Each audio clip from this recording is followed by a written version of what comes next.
روس یوکرین تنازع کا عالمی جنگ میں تبدیل ہونے کا کتنا امکان ہے؟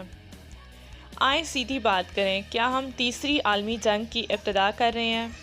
کیونکہ اکثر لوگ یہی سوال کر رہے ہیں۔ روس کی یوکرین میں حالیہ کارروائیاں، روسی رہنماؤں کے بیانات اور مغربی رہنماؤں کے جوابی بیانات اور روس پر پابندیوں کے اعلانات سے تو یہی تاثر ملتا ہے۔ لیکن اس کا جواب کیا ہے؟ یوکرین اور روس کے درمیان حالات خواہ کتنے ہی خراب کیوں نہ ہوں، لیکن یہ براہ راست نیٹو اور روس کا جھگڑا نہیں ہے۔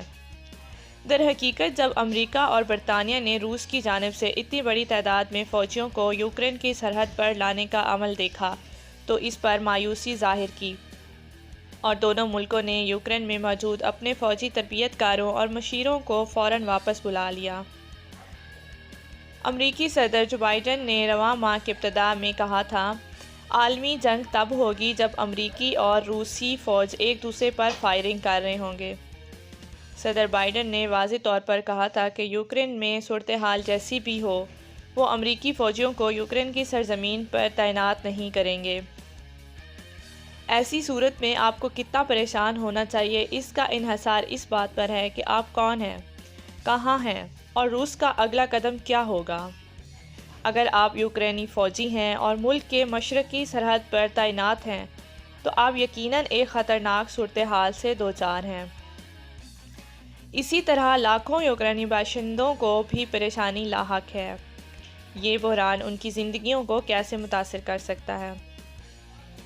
روس یوکرین میں کہاں تک اپنی افواج کو بھیجنا چاہتا ہے، اس کا علم تو صدر پوتن اور ان کے قریبی ساتھیوں کو ہی ہوگا، لیکن نیٹو اور دوسرے مغربی ممالک کے لیے سرخ لکیر وہ ہوگی جب نیٹو ممالک کو روس سے خطرہ محسوس ہوگا۔ نیٹو معاہدے کے آرٹیکل 5 کے تحت اگر کسی رکن ریاست پر کوئی حملہ ہوتا ہے تو نیٹو کے تمام ممالک کو اس کے دفاع کے لیے آنا ہوگا۔ اگرچہ یوکرین کا کہنا ہے کہ وہ نیٹو کا حصہ بننا چاہتا ہے، لیکن وہ ابھی تک نیٹو اتحاد کا حصہ نہیں ہے اور صدر پوتن یوکرین کے نیٹو اتحاد میں شمولیت کے سخت مخالف ہیں۔ البتہ 4 ایسی ریاستیں نیٹو اتحاد میں شامل ہو چکی ہیں جو ماضی میں سوویت یونین کے وقت ماسکو کے دائرہ اثر میں تھیں۔ ان میں پولینڈ، ایسٹونیا، لٹویا اور لیتھونیا شامل ہیں۔ ماضی میں ماسکو کے دائرہ اثر میں رہنے والے ممالک کو خدشہ ہے کہ روس یوکرین تک محدود نہیں رہے گا اور وہ ان ممالک میں بسنے والے روسی نسل کے باشندوں کی مدد کے بہانے ان پر بھی حملہ آور ہو سکتا ہے۔ جب تک روس اور نیٹو اتحاد کا براہ راست ٹکراؤ نہیں ہوتا، تب تک پریشان ہونے کی ضرورت نہیں۔ خواہ یوکرین میں حالات کتنے ہی خراب کیوں نہ ہوں، عالمی جنگ کا کوئی خطرہ نہیں۔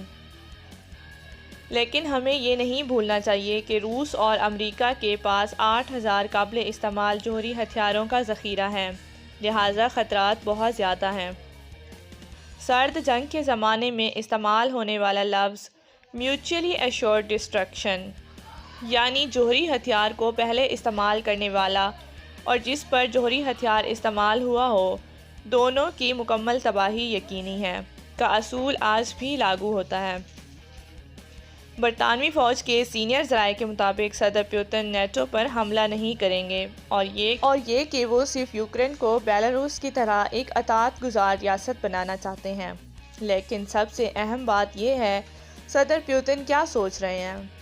عام طور پر صدر پوتن کے بارے میں خیال کیا جاتا ہے کہ وہ ٹھنڈے دل و دماغ والے شطرنج اور جوڈو کے کھلاڑی ہیں، لیکن سوموار کے روز ایک تقریر سے وہ ایک شاطر منصوبہ ساز سے زیادہ ایک بھپڑے ہوئے ڈکٹیٹر محسوس ہوئے۔ صدر پوتن نے نیٹو کو ایک برائی قرار دیتے ہوئے دراصل یوکرین کو بتایا کہ اس کے پاس روس سے علیحدہ ایک آزاد اور خود مختار ریاست کے وجود کا کوئی حق نہیں۔ یہ سوچ بہت پریشان کن ہے۔ برطانیہ وہ واحد ملک نہیں جو روس کو سزا دینے کی کوشش کر رہا ہے۔ امریکہ اور جرمنی اس سے ایک قدم آگے نکل گئے ہیں۔ جرمنی نے روس سے آنے والے نارڈ سٹریم 2 گیس پائپ لائن منصوبے کی منظوری کے عمل کو التوا میں ڈال دیا، لیکن برطانیہ روس پر پابندیاں لگانے پر زور دینے میں پیش۔ روس بھی کسی نہ کسی انداز میں یقیناً جواب تو دے گا۔ روس میں مغربی ممالک کے کاروبار متاثر ہو سکتے ہیں، لیکن اگر صدر پیوتن فیصلہ کریں تو روس اس سے بہت آگے جا سکتا ہے۔ نیشنل سائبر سیکیورٹی سینٹر انتقامی سائبر حملوں کے خطرے سے خبردار کر چکا ہے۔